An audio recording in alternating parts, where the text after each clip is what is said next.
Welcome to only IAS. स्वागत है आप सभी लोगों का प्रीलिम बूस्टर न्यूज डिस्कशन में। आज 24 अगस्त 2022 है, तो आइए देख लेते हैं कि ऐसे कौन से इंपॉर्टेंट आर्टिकल्स हैं जो आज हमें कवर करने हैं। आगे बढ़ने से पहले एक बहुत ही महत्वपूर्ण जानकारी। बहुत सारे ऐसे एस्पिरेंट्स थे जो इस बात के इंतजार में थे कि सुमित सर ऑफलाइन मोड में आके कब पढ़ाने वाले हैं। सुमित सर पीएसआई और ऑप्शनल लेते हैं और ऑफलाइन बैच को स्टार्ट करने की डिमांड बहुत लंबे समय से चल रही थी। ऑल्दो ये ऑनलाइन मोड में तो बहुत पहले से चल रहा है। तो ऑफलाइन मोड में ये जो पहली बैच है इसे सितंबर 2022 से स्टार्ट कर दिया गया, यानी 12 सितंबर से बैच स्टार्ट हो जाएगी। तो अगर कोई इसको ज्वाइन करना चाहता है तो बहुत अच्छी तरीके से ज्वाइन कर सकता है। वो क्लास लेंगे, ये जो पूरा पीएसआई और ऑप्शनल का होगा। बाकी अगर आपको कोई और जानकारी चाहिए तो आप कॉन्टैक्ट करके बाकी की डिटेल्स भी ले सकते हैं। तो चलिए आगे बढ़ते हैं। हमारा जो पहला आर्टिकल है वो टोमेटो फ्लू के बारे में है। अच्छा देखिए, हाल फिलहाल में ये फ्लू वायरस इतना ज़्यादा फैल चुका है कि इनका न्यूज़ में आना और इनके ऊपर डिस्कशन होना बहुत ही आम बात हो गई है ना। लैंसेट ने भी हाल ही में अलार्म बजा दिया है। अलार्म बजा दिया है मतलब अवेयर करना शुरू कर दिया है कि ये जो प्रॉब्लम है टोमेटो फ्लू की, हालांकि ये लाइफ थ्रेटनिंग तो नहीं है लेकिन बड़ी पेनफुल होती है। ये 5 साल से कम उम्र के बच्चों को बहुत तेज़ी से प्रभावित कर रहा है tomato flu. First of all तो ये एक वायरल डिसीज़ है, मतलब वायरस से फैलने वाली डिसीज़ है। तो कौन सा वायरस फैलाता है?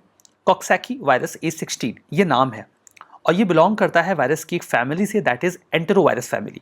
अभी जो एंटेरोवायरस फैमिली है इसका काम क्या है? देखिए, इस फैमिली में एक और वायरस है जो कॉज करता है hand foot and mouth disease. हम लिंक क्यों कर रहे हैं? बिकॉज इन लिंकेजेस पे यूपीएससी क्वेश्चन पूछती है कि यही वायरस ये बीमारी भी फैलाता है, यही वायरस ये बीमारी भी फैलाता है। इस प्रकार के क्वेश्चन पूछे जाते हैं। मैं आपको एक रेफरेंस भी दिखाऊंगा। इसमें होता क्या है कि शरीर पे बहुत सारे रैश आ जाते हैं, लाल कलर के चिट्टे पड़ने लग जाते हैं, जो एंटेरोवायरस की वजह से होता है। इसका नाम क्यों रखा गया? ये जो फ्लू है ये इसलिए टोमेटो फ्लू कहा जाता है बिकॉज जब ये किसी भी बच्चे को हो जाता है तो उसकी बॉडी पे बहुत सारे रेड रैशेस आ जाते हैं और ब्लिस्टर्स। ब्लिस्टर्स का मतलब होता है फफोले, छोटे छोटे फोड़े यू कैन से, जिसमें अंदर पानी जैसा लिक्विड भर जाता है। वो रेड कलर के निकलने शुरू हो जाते हैं बॉडी पे। तो उनका जो रिजेंबलेंस होता है वो टोमेटो जैसा होता है। वो उतने साइज के तो नहीं होंगे, स्टिल वो पेनफुल होते हैं। इसी वजह से इसका नाम टोमेटो फ्लू रख दिया गया है। सिम्टम्स देखिए बिल्कुल वैसे ही हैं जैसे चिकनगुनिया में होते हैं। बहुत तेज बुखार आएगा, रैशेस आएंगे और जॉइंट्स में बहुत तेजी से पेन होना शुरू हो जाएगा। ट्रांसमिशन की बात करें तो हाईली कॉन्टेजियस है, मतलब अगर किसी एक व्यक्ति को हुआ है तो दूसरे को हो सकता है। बच्चों में एक्सपोजर ज़्यादा है, वो इससे ज़्यादा प्रभावित हो रहे हैं, स्पेशली वो जिनकी उम्र 5 साल से कम है और जो क्लोजली एक दूसरे के कॉन्टैक्ट में आ जा रहे हैं।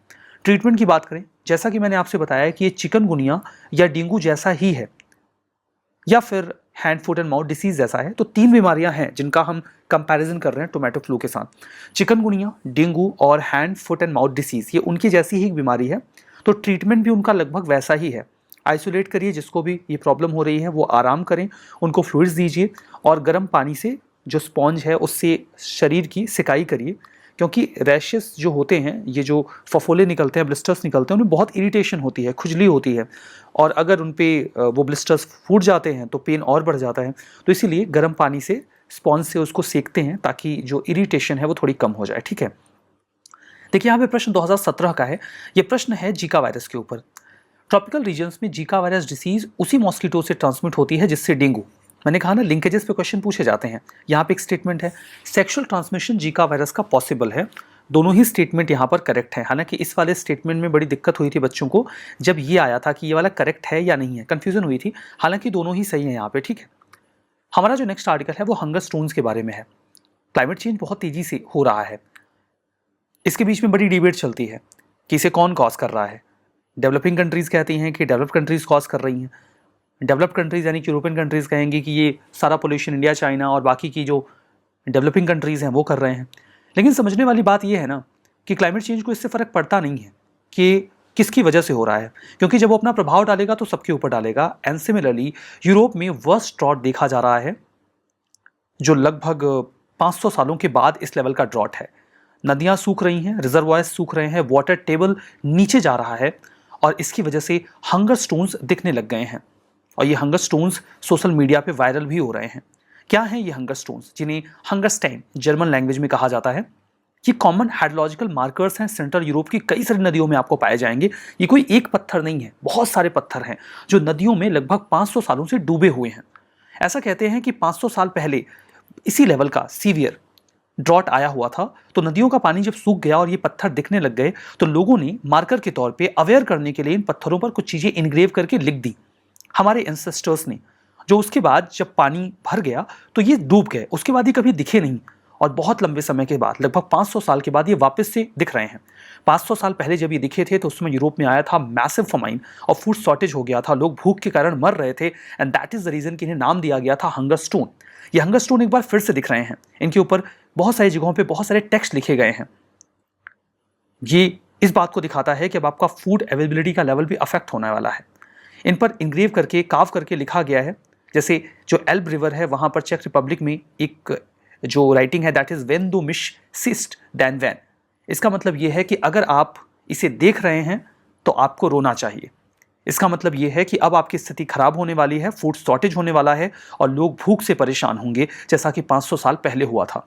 यह हंगर स्टोन किसी एक नदी में नहीं बल्कि कई सारी नदियों में और कई सारे देशों में है। तो यूरोप एक मैसिव ड्रॉट फेस कर रहा है। दूसरी ओर रशिया यूक्रेन वॉर की वजह से फूड शॉर्टेज है। Don't know what is going to happen in the world. उम्मीद करते हैं ये सिचुएशन जल्दी ही रिवाइव हो जाएंगी। हमारा नेक्स्ट आर्टिकल पूरोस हेलमेट के बारे में है। आपने कई बार ऐसा महसूस किया होगा, अगर आप कोई बाइक राइड करते हो, स्कूटी राइड करते हो, तो वहाँ पर अगर आप, जैसे सर्दियों के मौसम में दिल्ली में भी खूब सारा फॉग हो जाता है, स्मॉग हो जाता है, तो आपकी आंखों में जलन होने लगती है। और इन जनरल भी अगर आप किसी ऐसे एरिया में जाएं, कोई सामने की व्हीकल है, खूब सारा पोल्यूशन निकाल रही है, तो आपको सांस लेने में दिक्कत होने लग जाती है। क्योंकि जब हम सड़कों पर निकलते हैं तो हम बहुत सारा जो पोल्यूटेड एयर है उसे कंज्यूम करते हैं सांस लेते वक्त। दिल्ली के एक स्टार्टअप ने एक ऐसा हेलमेट डेवलप किया है जो ये प्रॉब्लम सॉल्व कर सकता है। उसको नाम दिया गया है पूरोस। ये 2 व्हीलर राइडर्स के लिए बहुत अच्छी बात होगी, क्योंकि अब वो क्लीन एयर ब्रीथ कर सकते हैं। बहुत सारे लोग हैं जिनको बहुत ज़्यादा राइड करना पड़ता है। जॉब का नेचर ऐसा हो सकता है, मार्केटिंग का काम हो सकता है, कोई और काम हो सकता है जिसमें आपको लंबा ट्रेवल करना होता हो या पूरा दिन आपको बाइक राइड करनी पड़ती हो। पूरोस एक एंटी पोल्यूशन हेलमेट है जो 2 व्हीलर राइडर्स को क्लीन एयर ब्रीथ करने में मदद करेगा। सिलोस टेक्नोलैब्स ने इसको डेवलप किया है और उन्हें मदद मिली है डीएसटी यानी कि department of science and tech की। समझिए, फीचर ये है कि इसके पीछे एक सिस्टम डेवलप किया गया है जो पार्टिकुलेट मैटर्स को ब्लॉक कर सकता है और बाहर से क्लीन एयर पहुंचाएगा बाइकर के पास। अब आपको ऐसा लग रहा होगा कि हवा तो सामने से आएगी अगर कोई बाइक राइड करेगा तो। अब हवा जब सामने से आएगी और इसका सिस्टम इन्होंने ये हेलमेट में पीछे लगा रखा है, तो इससे मदद क्या मिलेगी? Like how will it work? समझिए, ये हेलमेट है ना, यहाँ पर देखिए एक अलग से ये पूरा सिस्टम अटैच कर दिया गया है। इसको आपको चार्ज करना पड़ेगा। इसमें यूएसबी डिवाइस लगी, आप चार्ज कर लो। जब आप राइड करने जा रहे हो तो हेलमेट का ये जो बटन है इसको प्रेस करो और यहाँ पर एक फैन लगा हुआ है। ये जो फैन है ना, वो यहाँ से हवा को एंटर करवाएगा हेलमेट में, और यहाँ पर जो डिवाइस लगी है वो उस हवा को प्योर करेगी, क्लीन कर देगी। और उसके बाद एक वेंट के माध्यम से ये इसके ऊपरी हिस्से से होते हुए यहाँ पर ग्लास के बाहर यहाँ पे ये हवा रिलीज होगी, जहाँ से बाइकर सांस लेता है। मतलब हवा इन जनरल तो आपको सामने आती हुई मिलती है, बट आपके इस हेलमेट में जो हवा है वो पीछे से आएगी और वो क्लीन हवा होगी। और यहाँ पर एक बेंट भी लगा दिया गया है, ब्लॉक कर दिया गया है, ताकि यहाँ से जो हवा है वो अंदर जाए ना। प्रॉपर अवेलेबिलिटी रहेगी भीतर हवा की और वो साफ हवा होगी जिसमें आप सांस ले रहे होंगे। तो कितना बढ़िया सिस्टम डेवलप किया है ना। That is called innovation. Bluetooth enabled app है जिसमें आपको ये पता चल जाएगा कि आपको अपने वेंट को कब क्लीन करना है, क्योंकि लगातार वो पोल्यूशन को रोकेगा तो गंदा भी हो जाएगा। तो 2 व्हीलर राइडर्स के लिए मदद मिल जाएगी इसमें। जो पार्टिकुलर मैटर है या वेहिकुलर एमिशन है वो दोनों से बच पाएंगे। हमारा next article Pacific bluefin tuna के बारे में है। पैसिफिक ब्लूफिन टूना का जो बायोमास है वो बढ़ा है और ये सेकेंड हाईएस्ट है रिकॉर्डेड हिस्ट्री में। मतलब उनकी संख्या बढ़ी हुई है, अच्छी बात है। बात करते हैं पैसिफिक ब्लूफिन टूना के बारे में। ये ब्लैक या डार्क ब्लू कलर के होते हैं। शरीर का रंग जो है या तो ब्लैक होता है या डार्क ब्लू होता है। यहाँ पे देखिए डार्क ब्लू दिखाया गया है और ग्रेइश ग्रीन इरिडेंस होता है इसका। देखिए इनकी जो बेली होती है उस पर डॉटेड मतलब सिल्वर डॉट्स आपको दिखेंगे और ग्रे स्पॉट्स पूरे के कई सारे बैंड्स दिख सकते हैं। फर्दर छोटे छोटे येलो फिन्स दिखेंगे। ये जो येलो फिन्स हैं ये ब्लैक एज पे खत्म होंगे। सेकंड डॉर्सल फिन जो है उससे टेल के बीच में ये है सेकंड डॉर्सल फिन और ये है इसका एज, और इसके बीच में येलो कलर के बिल्कुल छोटे छोटे फिन्स यहाँ पे दिखेंगे। मैं मार्क कर रहा हूँ तो सब रेड हो जा रहा है। खैर समझ में तो आपको आ गया होगा। देखिए इनकी आंखें थोड़ी सी छोटी होती हैं, मतलब बहुत ज़्यादा छोटी होती हैं बाकी मछलियों की तुलना में। बाकी टूना जो है उनसे भी छोटी होती हैं। ये प्रीडेटरी होते हैं। स्क्विड्स या फिश इनको मिल गई, एक प्रकार का जीव होता है स्क्विड, ये उसको खा के बढ़िया मज़े से रहते हैं। यूएस में पैसिफिक ब्लूफिन टूना को लगभग 100 नॉटिकल माइल के एरिया में कैलिफोर्निया के कोस्ट से कैच किया जाता है, पकड़ा जाता है। जो लार्जेस्ट टूनाज होती हैं वो लगभग 40 सालों तक जी सकती हैं। ये बहुत दूरी तय करती हैं और समंदर में 3000 फीट की गहराई तक चली जाती हैं। ये आपको Atlantic, Pacific and southern ocean में मिल जाएंगे और स्टेटस है इंडेंजर्ड। चलिए ये बात हो गई। हमारा नेक्स्ट आर्टिकल मिथिला मखाना के बारे में है। मखाना बहुत ही आम चीज़ है, आपने ज़रूर अपने आम जीवन में इसको खाया होगा, देखा होगा। इसका इस्तेमाल कई प्रकार के डिशेस में किया जाता है और कई सारे पेशेंट्स को मखाना खाने को कहा जाता है और कई सारे पूजा में, वर्शिप्स में भी इसका इस्तेमाल किया जाता है। हाल ही में बिहार का जो मिथिला मखाना है उसे ज्योग्राफिकल इंडिकेशन जीआई टैग दे दिया यूनियन गवर्नमेंट ने। अच्छी बात है। मिथिला मखाना को लोकली मतलब लोकल लेवल में मक्खन इन मिथिला कहा जाता है।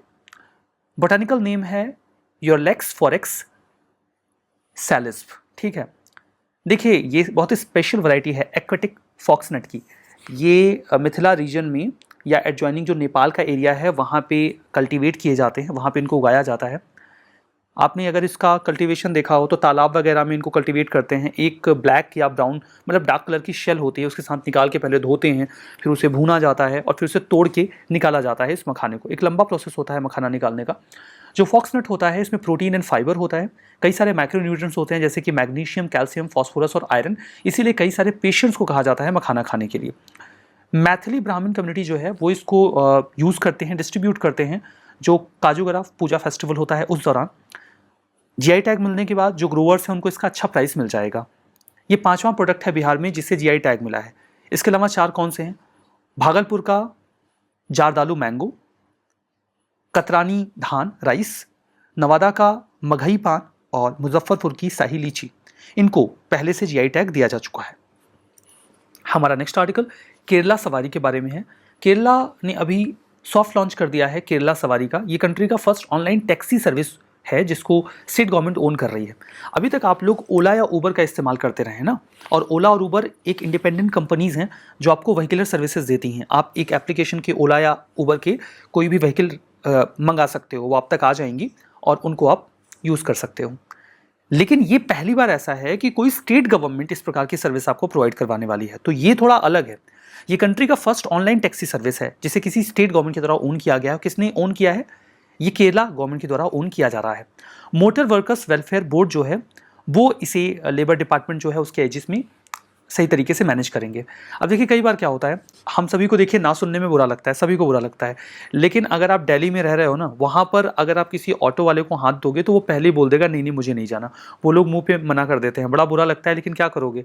दूसरा, कई बार तो वो क्या करेंगे ना, आपसे पूछेंगे कहाँ जाना है, फिर आप बताओगे कि यहाँ जाना है, फिर बोलेंगे नहीं नहीं मुझे वहाँ तो नहीं जाना। आप बोलोगे कि मुझे ईस्ट में जाना है तो कहेंगे मैं तो वेस्ट में जा रहा हूँ, चलना है तो चलो नहीं तो मत चलो।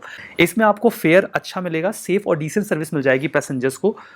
अच्छी सर्विसेज यहाँ पर एक तो अवेलेबल हो जाएंगी, दूसरा कि आपको कोई सर्च प्राइसिंग नहीं फेस करनी पड़ेगी। सर्च प्राइसिंग क्या होती है? आप लोग एग्जाम देने अक्सर जाते हो, कोई ना कोई एग्जाम देने जाते हो, तो जब आप एग्जाम देने जाते हो तो जब सेंटर से बच्चे निकलते हैं ना तो कितनी भीड़ हो जाती है, और जो ले जाने वाले लोग होते हैं जो सर्विसेज देते हैं फेयरिंग की वो बहुत कम होते हैं। तो जहाँ पे किराया 20 रुपये का होगा वहाँ पे वो आपसे 50 रुपये मांगेंगे, कई बार 100 रुपये मांग लेंगे, और आपके पास चॉइस नहीं होती, आपको देना पड़ता है। चलो आते वक्त तो भीड़ होती है, जाते वक्त भी उनको पता चल गया ना कि आज एग्जाम है तो वो वैसे ही फेयर बढ़ा देंगे। आपके पास एक ऑप्शन रहेगा, आप यहाँ पे बुकिंग करोगे तो फिर आपका प्राइस नहीं बढ़ेगा। कोई फेस्टिवल का दिन है तो वहाँ पे वो प्राइस बढ़ा देते हैं। ये सारी प्रॉब्लम यहाँ पे नहीं होगी, आप आराम से जो नॉर्मल प्राइस है उसमें केरला सवारी इस्तेमाल कर पाओगे। सिक्योरिटी रिलेटेड फीचर्स हैं, आप ऑनलाइन सर्विस ये वुमेन, चिल्ड्रन, सीनियर सिटीजन के लिए अच्छा है। पुलिस क्लियरेंस सर्टिफिकेट ज़रूरी होगा जो भी ड्राइवर्स इसको ज्वाइन करेंगे, और उनको प्रॉपर ट्रेनिंग दी जाएगी। एक पैनिक बटन भी होगा, अगर कोई एक्सीडेंट होता है, कोई और प्रॉब्लम है तो आप पैनिक बटन एप्लीकेशन में दबा दीजिए, जो आपको मदद है वो मिल जाएगी। हमारा जो नेक्स्ट आर्टिकल है वो पांडुरंग खानखोजे जी के बारे में है। बहुत सारे ऐसे फ्रीडम फाइटर्स हैं जिनके बारे में हमें पता ही नहीं होता, और हिस्ट्री की बुक्स में तो वो मोरलेस एब्सेंट होते हैं, कोई उनकी चर्चा भी नहीं करता। अच्छा है कि करंट अफेयर्स के माध्यम से हमें इनके बारे में जानने को मिलता है। लोकसभा के स्पीकर अभी मैक्सिको जाने वाले हैं, वहाँ पर एक वो स्टैचू स्वामी विवेकानंद जी का अनवेल करेंगे, और दूसरा महाराष्ट्र के एक बहुत ही प्रोमिनेंट फ्रीडम फाइटर रहे हैं, बहुत नोन नहीं है, एग्रीकल्चरिस्ट रहे हैं, पांडुरंग खानखोजे जी, उनकी भी जो मूर्ति है उसको अनवेल किया जाएगा। जानते हैं पांडुरंग खानखोजे जी के बारे में। ये एक इंडियन रिवोल्यूशनरी स्कॉलर और एग्रीकल्चर साइंटिस्ट थे। गदर पार्टी जिसको आप मॉडर्न इंडिया में पढ़ते हो हिस्ट्री में, ये उसके एक फाउंडिंग मेंबर भी थे। 1914 में ये अब्रॉड जाते हैं, पंजाब से बिलोंग करने वाले व्यक्ति थे। ये जो रिवोल्यूशनरी फाइट है उसको लीड करने के लिए ट्रेनिंग लेते हैं। देखिए जब बाल गंगाधर तिलक जी क्या बोलते हैं रिवोल्यूशनरीज से कि आप जाओ जापान में जाइए आप वहाँ पे और रिवोल्यूशनरी एक्टिविटीज़ की ट्रेनिंग लीजिए। उसी रेफरेंस में ये पहले चले जाते हैं जापान में। जापान में वो काफ़ी लंबे समय तक वहाँ पे ट्रेनिंग लेते हैं। यहाँ पर देखिए एक उनका लिंक बताया गया है खानखोजे जी का मैक्सिको से, तो मैक्सिको से इनका काफ़ी क्लोज कनेक्शन रहा है। जैसे कि मैंने बताया कि वो पहले जापान जाते हैं तिलक जी की इंस्पिरेशन से, मिलिट्री ट्रेनिंग के लिए या जो रिवोल्यूशनरी एक्टिविटी है उसके ट्रेनिंग के लिए। वहाँ पर ट्रेनिंग लेने के बाद वो चले जाते हैं यूएस में। यूएस में एक माउंट टेमलपाइस मिलिट्री एकेडमी थी, वहाँ पर ये ट्रेनिंग लेना शुरू करते हैं। पहले जापान में, फिर यूएस में ट्रेनिंग लेते हैं। जो मिलिट्री एकेडमी में होते हैं तो कई सारे लोग वहाँ पे मैक्सिको के भी ट्रेनिंग ले रहे होते हैं, बिकॉज मैक्सिको में भी रिवोल्यूशन चल रहा होता है। तो जो मैक्सिकन रिवोल्यूशन था 1910 का, उसमें वहाँ के जो डिक्टेटोरियल रिजीम था उसको उखाड़ फेंकने की तैयारी चल रही थी। उससे बड़े इंस्पायर हुए खान खोजे जी। कई सारे इंडियन वर्कर्स के साथ जो मिलिटेंट एक्शन था उन्होंने प्लान किया था कि वो इंडिया में लेके आएंगे, लेकिन in between first world war start हो गया, उनके प्लान्स इंप्लीमेंट नहीं हो पाए। उसके बाद वो पेरिस में बीकाजी कामा जी से मिलने गए। उनकी मुलाकात रशिया में व्लादिमीर लेनिन से भी हुई थी, जहाँ पर उनसे उन्होंने मदद मांगी थी कि वो इंडिया को आज़ाद करवाने में हेल्प करें। हालांकि यूरोप से उनको डिपोर्ट कर दिया गया। उसके बाद वो इंडिया नहीं आ सके, वो मैक्सिको चले गए। मैक्सिको में उनको नेशनल स्कूल ऑफ एग्रीकल्चर का प्रोफेसर बना दिया गया। वहाँ पर उन्होंने रिसर्चेस की कॉर्न पे, व्हीट पे, पल्सेस पे, रबर पे, फ्रॉस्ट और ड्रॉट रेजिस्टेंट वैरायटीज़ उन्होंने डेवलप की। ऐसा कहते हैं कि नॉर्मन बोरलॉग, जो इंडिया में ग्रीन रिवोल्यूशन लाने के लिए क्रेडिट किया जाता है उनको, एमएस स्वामीनाथन के साथ, उन्होंने मैक्सिकन व्हीट की वैरायटी को ही इंडिया में इंट्रोड्यूस किया था, जिसको डेवलप करने में पांडुरंग खान खोजे जी का एक बहुत ही की कॉन्ट्रीब्यूशन था। तो देखिए, इतनी यूनिक बातें हैं और हमें पता नहीं होती हैं, ठीक है। देखिए, गदर के ऊपर 2014 में प्रश्न आया था, ये क्या था, यही क्वेश्चन था। इसका आंसर ए था, रिवोल्यूशनरी एसोसिएशन था इंडियंस का, जो सैन फ्रांसिस्को में हेडक्वार्टर्ड था। हमारा नेक्स्ट आर्टिकल पर्सलिन के बारे में है। एक स्टडी में हाल ही में पाया गया कि पोर्टुलाका ओलेरेसिया, ये पर्सलिन की एक बहुत ही कॉमन प्रजाति है। ये पौधा देखिए आप, ये जो आपको इमेज में दिख रहा है, बहुत कॉमन है। मुझे उम्मीद है आप में से ज़्यादातर लोगों ने इसको देखा होगा। ये कभी भी कहीं भी आपको दिख जाता है। ये बहुत ही ड्रॉट टॉलरेंस है, आसानी से कहीं भी उग जाता है, पुअर सॉइल में भी उग जाता है। हम इसको रिसर्च करके पता करने की कोशिश कर रहे हैं, जिससे हम कुछ ऐसी क्रॉप्स डेवलप कर सकें जो क्लाइमेट चेंज को काउंटर करते हुए ड्रॉट टॉलरेंस फॉर्म में हमारे सामने आ सके। ये एक स्केलेंट यानी कि रसदार, जिसमें खूब सारा वाटर कंटेंट होता है, ऐसा एक प्लांट है। इसकी खास बात यह है कि ये पुअर सॉइल में भी हो जाता है, पानी नहीं है, न्यूट्रिएंट नहीं है, तब भी हो जाएगा। ये नॉर्थ अफ्रीका, सदर्न यूरोप और मिडिल ईस्ट के साथ साथ इंडियन सब कॉन्टिनेंट, मलेशिया, ऑस्ट्रेलिया, हर जगह मिल जाता है। कोई स्पेसिफिकेशन चाहिए नहीं तो हर जगह तो मिल ही जाएगा, ठीक है। फर्दर देखिए, इवोल्यूशनरी एडाप्टेशन जो इसमें है, जो पर्सलेन में पाया जाता है, ये हाईली प्रोडक्टिव है और ड्रॉट टॉलरेंट है। फोटोसिंथेसिस की प्रक्रिया में वो कार्बन डाइऑक्साइड को स्टोर करते हैं, ठीक है।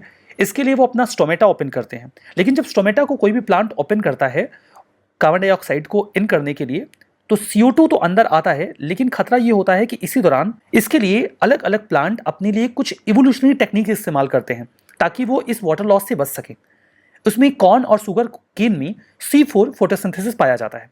जो C4 फोटोसिंथेसिस है वो हाई टेम्परेचर में बहुत ही कम वाटर लॉस के साथ CO2 को कंज्यूम करने की कैपेसिटी दे देता है। इसीलिए ये कम पानी वाले एरिया में या ड्रॉट प्रोन एरिया में बहुत अच्छी तरीके से उग जाते हैं। कुछ पौधे होते हैं जैसे कि कैक्टी या एगाविस, कैक्टस या एगाविस जो कैक्टस जैसा ही होता है, उसमें थ्रोन्स यानी कि कांटे नहीं होते। अब ये तो देखिए हाई टेम्परेचर वाले एरिया में रहते हैं, डेजर्ट वगैरह में पाए जाते हैं, वहाँ तो एक्सट्रीम टेम्परेचर होता है, तो इसीलिए उनका काम तो C4 से भी नहीं चल पाता। तो वो कैम फोटोसिंथेसिस मैकेनिज्म का इस्तेमाल करते हैं। इसमें क्या होता है, उनको पता है कि वो अगर अपना स्टोमेटा ओपन करेंगे तो CO2 तो पता नहीं अंदर आएगा कि नहीं आएगा, लेकिन पानी सारा जरूर उड़ जाएगा। तो बड़ी चालाकी दिखाते हैं वो। चालाकी ये दिखाएंगे ना कि दिन में ये स्टोमेटा ओपन ही नहीं करेंगे, कहेंगे जाने दो, बहुत धूप है, खोलेंगे नहीं स्टोमेटा। रात में अपना स्टोमेटा खोलेंगे। रात में स्टोमेटा खोलेंगे तो हाँ, हीट लॉस तो होगा, मतलब हीट की वजह से वाटर लॉस तो होगा, लेकिन कम होगा। और उसी दौरान ये खूब सारा जो CO2 है वो स्टोर कर लेंगे। तो रात में स्टोमेटा ओपन करके CO2 को स्टोर कर लेना और दिन में उसी की मदद से फोटोसिंथेसिस करना, इसे ही कैम फोटोसिंथेसिस कहा जाता है। ये दोनों अलग अलग टेक्निक्स हैं जो अलग अलग प्लांट्स इस्तेमाल करते हैं। लेकिन जो पर्सलिन है ना, ये क्या करता है, ये दोनों इस्तेमाल करता है। ये C4 और कैम दोनों का मिक्सचर यूज करता है और इसीलिए एक यूनिक प्रकार का प्लांट है ये, जो ड्रॉट की कंडीशन में या किसी भी प्रकार के एटमॉस्फेयर में उग जाता है। तो हम इस पर रिसर्च कर रहे हैं कि इससे हमें कुछ मिलेगा क्या, कोई ऐसा प्लांट हम इवॉल्व कर पाएं जो बहुत ज़्यादा प्रोडक्टिव हो, ठीक है। अब आइए रिवीजन करते हैं। टोमेटो फ्लू एक बैक्टीरियल डिसीज है, शुद्ध रूप से गलत है। अभी तो देखा था कि ये वायरस से होता है। मिथिला मखाना झारखंड, एकदम गलत है भाई। मिथिला बिहार में है तो मखाना झारखंड में कैसे उगेगा, ये गलत हो गया ना। पर्सलिन ये एक स्केलेंट प्लांट है जो कई सारी कंट्रीज में उगता है, पोर सॉइल में भी आ जाता है, ये तो सही है। पांडुरंग खान खोजे फाउंडिंग मेंबर रहे गदर पार्टी के, शुद्ध रूप से सही है। That's all for now, thank you very much. पानी का कंटेंट है यानी कि H2 है, वो भी बाहर जाएगा।